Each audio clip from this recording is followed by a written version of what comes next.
Bien, ya están con nosotros Roberto Navarro y Julián Guarino para hablar allí de todas las repercusiones de lo que ha ocurrido en el día de hoy, luego de allí la conferencia de prensa y la información que ha dado el ministro de Economía, Axel Kicillof.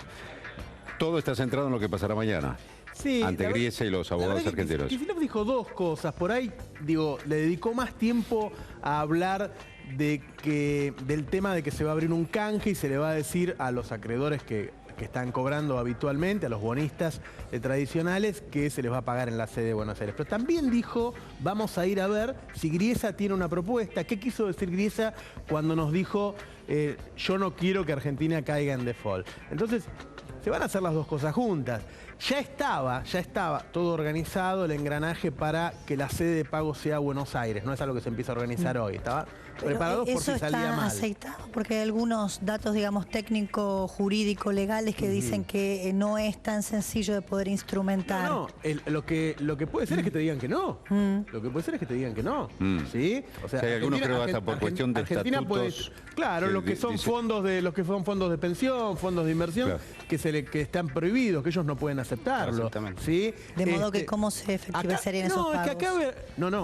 La que no puede aceptar no puede entrar a ese canje. Claro. La que no puede aceptar no puede entrar a ese canje. ¿Sí? Obviamente la lectura de todo, si vos leías los portales en el día, cómo se interpretó, bueno, esto es una manera de negociar.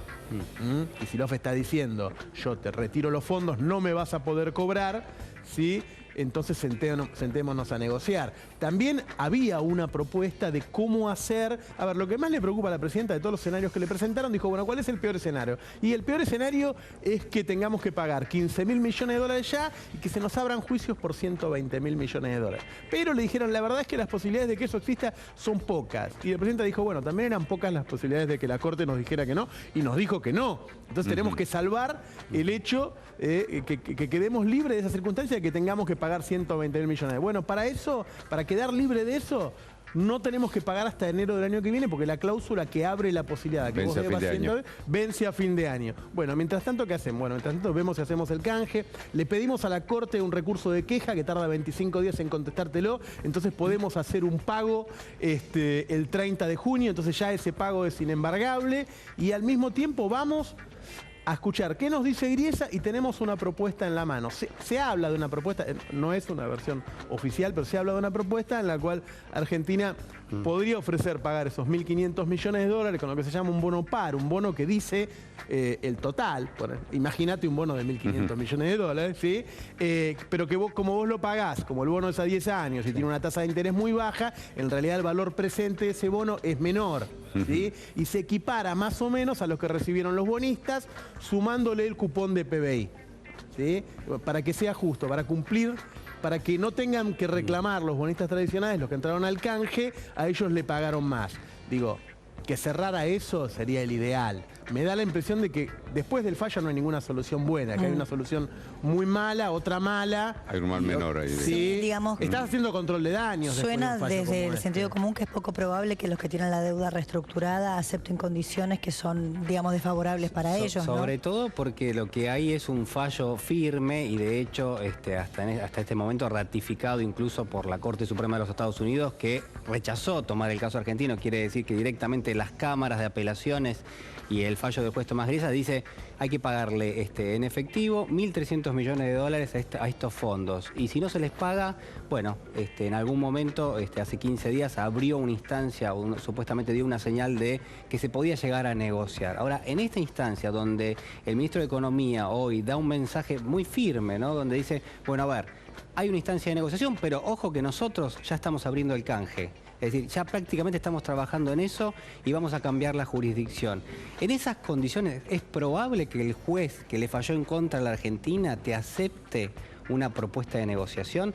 Bueno, sí, si se saltea lo que puede llegar a ser una especie de desafío por parte del gobierno argentino diciéndole, ojo que si me decís que no, yo ya tengo listo esto y vos no vas a cobrar nada y bueno, yo veré en todo caso cómo rearmo o cómo reestructuro lo que es la deuda. Ahora, ¿cuál es la repercusión de eso en el país? La repercusión de eso es 100% es negativa, digamos. A ver, estamos en un momento que es crucial, donde uno no tiene que anticiparse desde el punto de vista de pronósticos agoreros, pero si uno ve ya directamente el impacto que ha tenido en los mercados financieros, donde los bonos han caído entre 15 15-18%, donde las acciones argentinas también han perdido lugar, donde los pronósticos ya empiezan a hablar de un poco más de inflación, un dólar que podría estirarse, lo que es el dólar blue del dólar oficial. ¿Por qué todo esto? Porque la Argentina vino haciendo un camino cuyo corolario era precisamente la negociación con los holdouts y tenía que salir bien para que todo eso cerrara, que era negociación en el CIADI con las empresas, pagarle a Repsol con bonos que efectivamente se dio,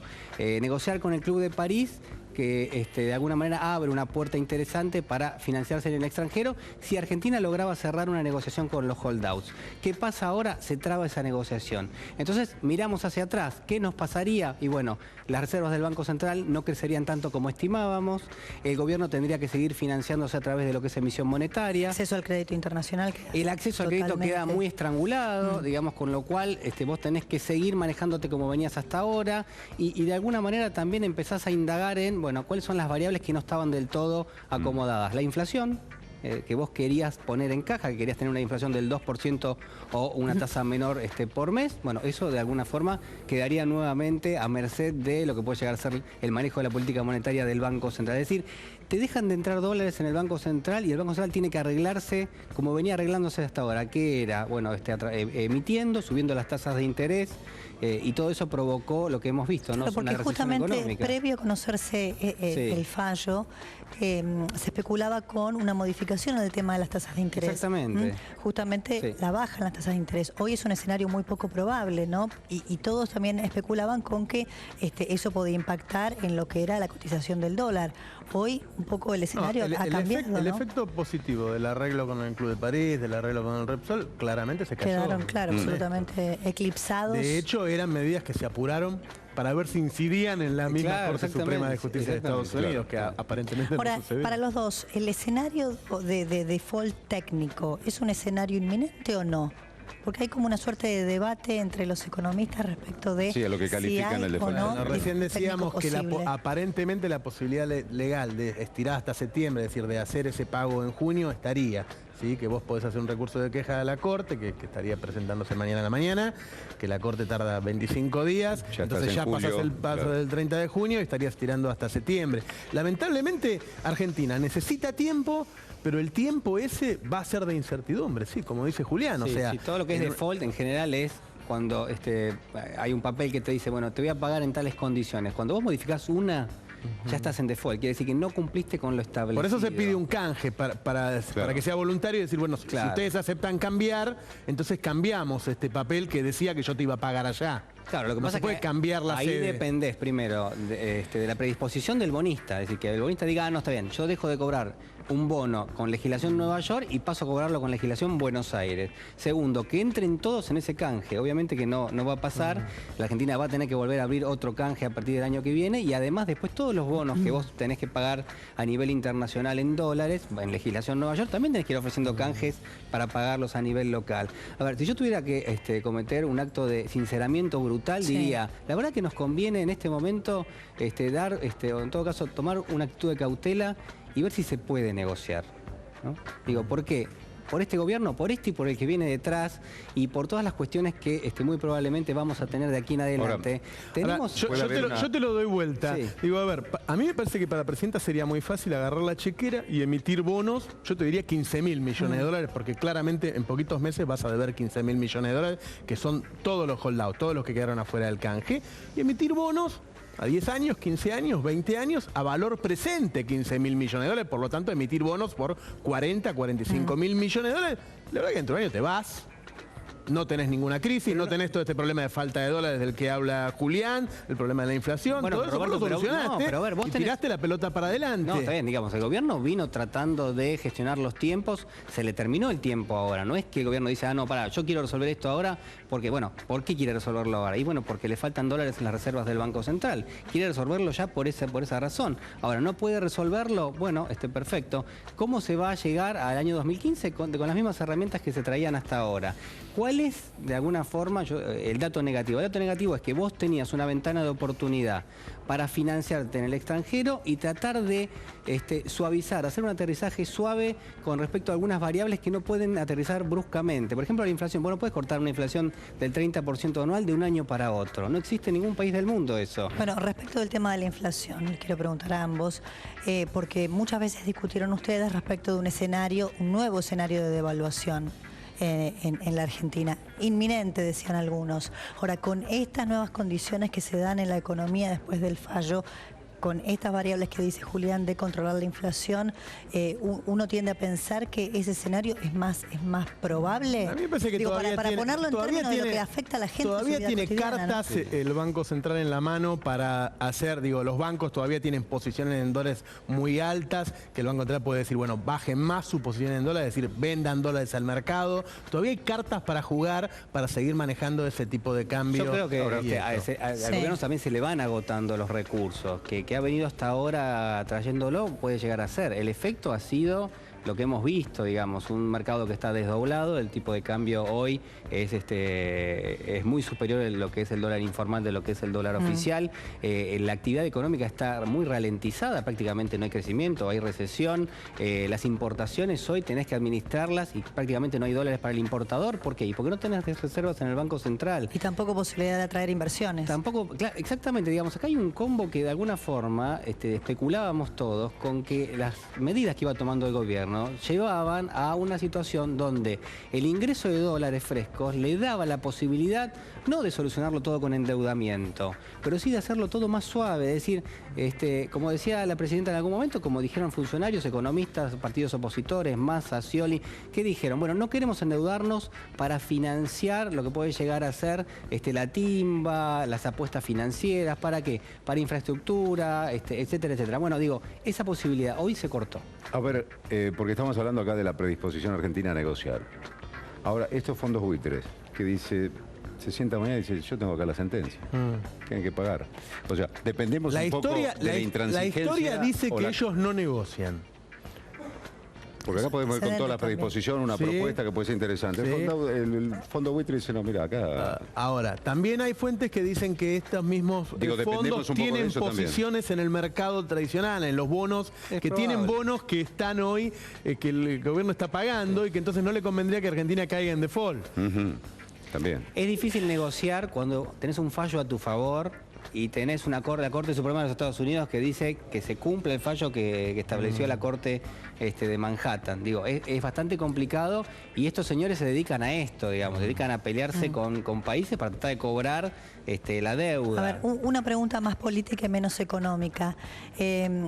Este escenario hubiese sucedido probablemente con la presidenta Cristina Kirchner ganando su reelección o con Hermes Wiener siendo presidente. Digo, es un escenario que probablemente le hubiese ocurrido a cualquier presidente en ejercicio en este momento, más allá de que sea la presidenta Cristina Kirchner. Pero ¿ustedes no creen que el discurso encendido para la política doméstica que hubo en el mientras tanto se conocía esta decisión definitiva de los Estados Unidos, afectó negativamente la posición argentina? Si fuera así, si hay un juez en Norteamérica que falla por el discurso en la tribuna de una presidenta, en vez de ajustarse a derecho, está tomando en cuenta lo que dice una persona, me parece que no se ajustaría a derecho, que estaría mal. Yo creo que, digamos, yendo a lo que era, porque está la presidenta hoy, tenemos esta situación, y si estaba Hermes Wiener no la teníamos, me parece que es imposible saberlo, cuáles iban a ser las prioridades, cómo iban a decidir. Recordemos que en el año 2011 se toma la decisión de cerrar prácticamente lo que era el acceso al mercado monetario, sobre todo al mercado cambiario. Eso genera que dejen de entrar dólares al país, eso genera desconfianza y por lo tanto cuando empezás a tener la falta de dólares es cuando te empiezan a generar algunos problemas en la economía que después terminan con algunas medidas que finalmente terminan impactando negativamente en la economía, que lo estamos viendo ahora. Lo que yo creo que tiene razón Julián, que obviamente si esto te sucede con 50.000 millones de dólares de reserva, no es lo mismo, que te sucede con 28.000. En algún momento este gobierno podía haber salido a los mercados y no salió, no hizo lo que tenía que hacer, pagó con reservas. Uno podría decir, uy, mirá, ayudó a los gobiernos que vienen después. Se hizo cargo de la deuda en vez de renegociar la deuda. Era la manera en que la presidenta lo contaba, de dejar un país desendeudado. Bueno, supongo que no sabría que le iba a tocar este fallo y se iba a encontrar con esta circunstancia. Que es peor que te tome este fallo con 28.000 millones de dólares que 50, claro, sin ninguna te duda. exige muchísimo, te exige muchísimo. Y en lo que tiene que ver con lo de todos los días, digamos, alguien que está mirando en casa y dice, bueno, ¿y a mí qué? Digamos, ¿a mí qué me importa? O en todo caso, ¿en qué me va a afectar? Bueno, hay cuestiones de todos los días que son importantes. Bueno, el alza de los precios, que siempre hablamos acá en este programa. Bueno, a ver, el gobierno va a tener muchas más limitaciones. ¿Qué pasó con la acción de YPF hoy? Freno. No, y las acciones cayeron en Nueva York, las acciones que cotizan en Nueva York cayeron un promedio de un 6%. En Argentina subieron, pero lo que pasa es que las empresas tienen un precio en dólares. Entonces, como subió el dólar y subieron lo que llamamos el contado con liqui, es decir, los bonos que te dan un precio del dólar, y bueno, se acomodaron ahí para arriba. Y obviamente, además, en estos días vas a tener una timba terrible y gente que gana dinero con esto. Digo, mañana vas a tener un mercado muy volátil, seguramente. Hasta que tengas expresiones más certeras de cuál va a ser la posición argentina, va a haber volatilidad. No, y el efecto también es, hoy le bajaron la calificación a la Argentina, Standard & Poor's, que es una agencia calificadora. Independientemente de las opiniones que uno pueda tener de una agencia calificadora, la percepción en el mundo es que se deteriora lo que es la confianza en los activos argentinos. ¿Es bueno o es malo? Es una calificación, digamos, un escalón previo al default, ¿no? menos, ¿no? Claro, se acerca al default y por lo que pudimos saber, hay otras agencias calificadoras que también están en eso. La verdad que no le hacen ningún favor al país, que en un contexto donde la Argentina de alguna forma quería empezar a parecerse a otros países de la región, es decir, a relacionarse con el mercado financiero internacional, a tener posibilidades, digo, de si necesitas dinero, en algún momento pedirlo para poder financiarte y para poder... La verdad que son calificadoras que si querían bajar la nota se lo hubieran hecho hace 3 meses y lo hubieran advertido a sus clientes, miren que Argentina corre este peligro, se lo dicen con el diario del lunes. Está tomada la decisión obviamente después, digamos, y con el fallo en los Estados Unidos, con lo cual uno podría decir, bueno, pero encima del fallo, encima me baja la calificación, digamos. Pero en rigor lo que están marcando es un deterioro financiero. Me da la sensación de que la Argentina en este momento tiene que tratar de hacer todo lo posible por negociar, si es que se puede, y si no, bueno, realmente vamos a ver qué ocurre, pero claro, no hay un claro programa de gobierno a partir de ahora, desde el punto de vista de medidas económicas, digo, ¿no? Todavía no está muy claro cuál va a ser. Si fuera que se empiezan a aplicar herramientas que ya hemos visto a lo largo de este año y del año pasado, bueno, los que nos queda son los resultados que hemos tenido hasta ahora. Es decir, tenés un nivel alto de inflación, un nivel alto de tasas de interés, crédito bastante caro, a pesar de los esfuerzos del Banco Central, y un dólar que obviamente no se va a quedar quieto. Y va a presionar más sobre los precios. Va a presionar mucho. ¿Por qué? Y bueno, porque la gente va a decir, a ver, ¿dónde pongo los pesos? Si se me van los productos y los precios van para arriba, ¿qué me resguarda del alza de los precios? Y muy probablemente el dólar. Y ahí el Banco Central va a tener que ir atrás también tratando de compensar un poquito lo que es esa brecha, porque si no el campo tampoco se ve tentado a liquidar esos dólares.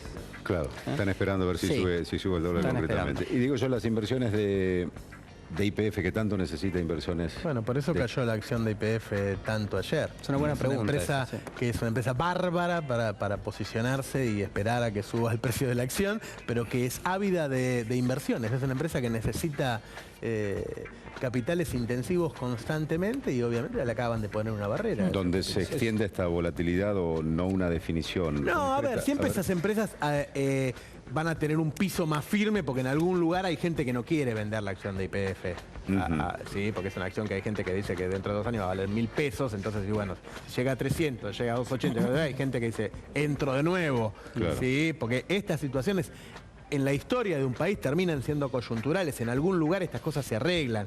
Digo, Argentina tuvo un default con todos los acreedores que tenía en 2001 y en el 2005 lo había arreglado. Estas cosas en algún lugar y esto es mucho menor, es mucho más chiquito que lo que pasó en ese momento. Digo, tampoco van a vender a cualquier precio las acciones. Seguramente va a haber días de incertidumbre y de volatilidad porque los mercados son muy chiquitos en Argentina. Entonces, en cuanto tenés un negocio porque sube mucho, porque baja mucho, entrás y te movés. Si les parece, escuchamos las repercusiones políticas, ¿no? En este caso, el gobernador de la provincia de Buenos Aires, Daniel Scioli, y también del candidato a presidente por el Frente Renovador, Sergio Massa. Lo primero que tenemos que tener en cuenta es que el fallo es un fallo contra la Argentina, sí, señor. No contra un gobierno ni contra un sector político. Sí, señor.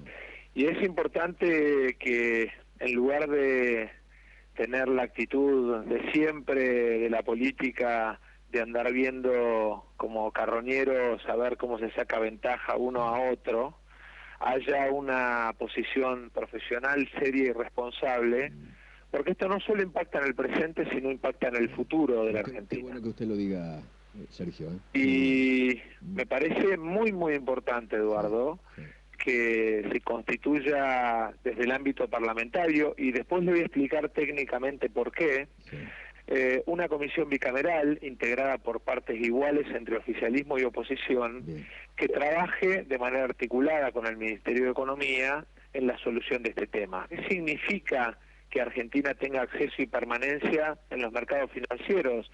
Significa la posibilidad de poder financiar infraestructuras de las que se llaman intergeneracionales, centrales hidroeléctricas, caminos, rutas, autopistas, puertos, esas obras que necesitan de una tasa de interés baja, de un tiempo de amortización largo. Una discusión con tenedores de deuda privada. Y un funcionario que termina en 500 días, que tiene cláusula cerrojo, que tiene cláusula rufo, puede ver limitada o condicionada su decisión producto de lo que puede ser denominado el perjuicio fiscal, que es tomar una decisión que beneficia a un privado y perjudica al país. Responsabilidad de todos los sectores políticos, la producción y el empleo, porque es un tema que evidentemente afecta a todos, no es que afecta a un gobierno en un momento, un tema que lleva décadas y que va a afectar también y va a influir en el futuro. Por eso todos tenemos que colaborar y acompañar las decisiones que se vayan tomando en el marco de seguramente otras instancias que se podrán ir presentando para que prevalezca la racionalidad del otro lado también y que se pueda llegar a buen puerto. Yo me preguntaba, porque estas son las repercusiones, digamos, políticas, ¿no? Cuando habló la presidenta ayer en cadena nacional, dijo que a diferencia de la mayoría de sus ministros y de sus colaboradores en el gabinete, ella esperaba esta decisión. Que no le sorprendió el fallo. Que no la sorprendió el fallo. Yo me preguntaba si es tan así, ¿por qué se había decidido en los últimos meses cerrar, cosa que era muy interesante, muchas de las cuestiones pendientes que tenía Argentina en materia de conflictos económicos internacionales, tema CIADI, tema Club de París? Suena casi como una contradicción, porque estábamos a las puertas de tener los 3 o 4 focos de conflicto más grandes que enfrentaba la Argentina encaminados para poder tener nuevamente acceso al financiamiento internacional y un poco acomodar la economía de la Argentina, ¿no? Yo creo que cuando uno tiene un fallo en contra y está ratificado y de alguna manera allí lo que hay es una Corte Suprema de los Estados Unidos que dice no, me parece que está todo claro, digamos. Hubo una apelación, hubo una segunda apelación, todas salieron en contra de la Argentina, quedó firme un fallo en contra del país que tenía que pagar 1.300 millones de dólares. Estaba claro que si dependía solamente de una cierta voluntad política, bueno, que no iba a ser suficiente. Digo, incluso viajó gente, viajaron diputados, legisladores de la oposición, una comisión parlamentaria. Sí. Bueno, la verdad que todos trataron de empujar, pero está clarísimo que eso solo no alcanzó. Ahora, cuando uno se pone a analizar, bueno, cuáles son los próximos pasos, la verdad que hay muchísimas dudas. Me parece que incluso hay dudas dentro del gobierno sobre cómo proceder. Por un lado, hoy uno veía al ministro de Economía casi con el cuchillo entre los dientes, diciéndole la verdad que no nos importa nada, porque finalmente sí, a mí me resulta un poco inquietante eso, esta famosa stay, ¿no? Es eso de paréntesis. ¿Es atribución del juez Griesa que continúe como tal? ¿Del juez Griesa o de los fondos? Digamos que el juez Griesa podría levantarlo y en ese mismo momento Argentina entraría en default. No, el juez Griesa levantaría el stay y en ese momento pide que se cumpla el fallo. Y la Argentina ahí tiene que decir, mire, la verdad, no voy a cumplir con ese fallo. Ahí hay un desacato, es decir, no se cumple con el fallo. Los fondos buitres ya pidieron agilizar el trámite y que se levante la traba para poder cobrar. Así es, en algún momento depende incluso... de Griesa se toma la decisión, es una decisión judicial concretamente. Claro.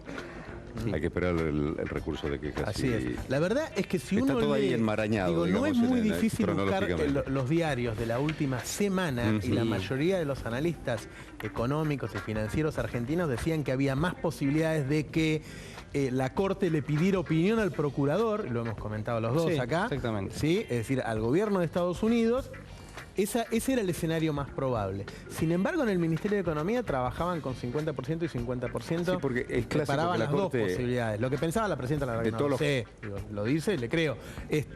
En el Ministerio de Economía trabajaban con 50% y 50%, pero la mayoría de los analistas de los diarios especialistas en el sistema financiero, decían la Corte le va a pedir la opinión al gobierno de Lo Estados cierto es que Unidos. históricamente la Corte de Estados Unidos acepta un mínimo número de casos a tratar. El resto dice, no lo trato, y entró... Sí, lo que pasa es que se sabía que eso le daba aire a Argentina para sacar Era el como problema de una encima. expresión de deseos también, ¿no? Concretamente. Y otro de los sectores donde se va a ver probablemente en los próximos días, había una reunión planificada en el gobierno para ver si se destrababa lo que era el mercado inmobiliario en la Argentina.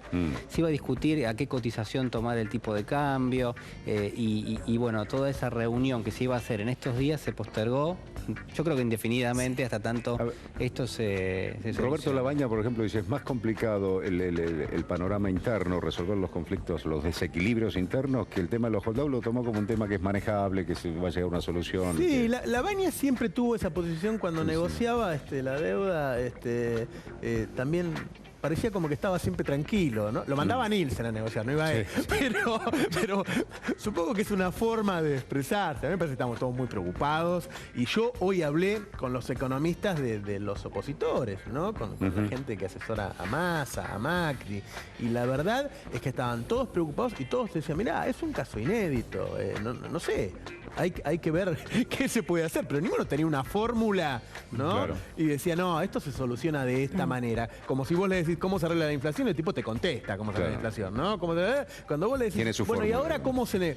Y no sé, hay que ir y ver qué dice Griesa. Bueno, a propósito de esto, me parece importante lo que decía también Julián y lo que vos marcás respecto de economistas que trabajan con candidatos a presidente de la oposición, porque ahí están los temas de la vida cotidiana, ¿no? Vos hablabas del sector inmobiliario, hablábamos recién del tema de la inflación. ¿Cómo puede afectar al que está viendo y dice, bueno, estos temas tan técnicos, ¿alguien pensó, por ejemplo, en algún momento que era posible que el cepo al dólar se flexibilizara? Incluso había muchos candidatos a presidente que en estas últimas semanas habían hecho declaraciones públicas en ese sentido, diciendo que era sencillo, digamos, desanudar ese problema que tenía hoy la economía argentina de la falta de acceso a dólares. Bueno, aquí quedó esto completamente sellado, ¿no? Claro, a ver, poca gente sabe que, por ejemplo, hace 7, 8 años atrás, el Banco Central de Inglaterra, que lo llaman la Gran Dama por la historia que tiene, tenía la misma cantidad de reservas que tenía la Argentina, unos 50 y pico de mil millones de dólares. Y uno dice, bueno, pero la libra esterlina, la moneda inglesa, ¿es igual de fuerte que la Argentina? No, la libra esterlina es la moneda más fuerte del mundo y el peso argentino es probablemente una de las monedas más débiles del planeta. Y tenían las mismas reservas, la misma cantidad de reservas en el Banco Central. ¿De qué depende el respaldo? Y depende de la confianza, no depende de la cantidad de dólares que puedas tener guardado. Entonces, de alguna forma, cuando un candidato dice, bueno, voy a levantar el cepo, está pensando, voy a generar primero una ola de confianza y segundo, voy a tratar de tener un poco más de reservas en el Banco Central por las dudas, digamos, por las dudas. Ahora, si yo tengo pocas reservas, por más que quiera de alguna manera instaurar una ola de confianza, y digo, hay algo que está fallando ahí. La verdad que en off ninguno te dice que levantaría el cepo el primer mes o el segundo mes. Sí, sería una locura. No, es que vos te sentás. Son todos planes de mediano plazo. Claro, la inflación también es un plan de mediano plazo. Es un plan a 4 o 5 años. Obviamente. Chile también ha tenido tasa de inflación entre el 30 y el 40% y ha recorrido el camino inverso en 5 años recién. Ha podido bajar la inflación en 5 años, no antes. Para eso hace falta metas de inflación. ¿Qué son metas de inflación? Que el Banco Central salga y diga, señores, a partir de este año, 20% de inflación. Y que trate de lo posible de manejarse desde el punto de vista monetario para conseguirlo. Lo que pasa es que acá dicen queremos menos inflación y tenés un gasto público del 45%.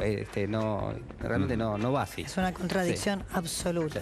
Gracias, Julián. No, por favor. Gracias, Bueno, seguimos Roberto. después de la pausa con las repercusiones respecto a Sí, este tenemos tema. a la diputada Andrea García y Guillermo Carmona que estarán aquí también brindando su opinión sobre este tema. Ya volvemos.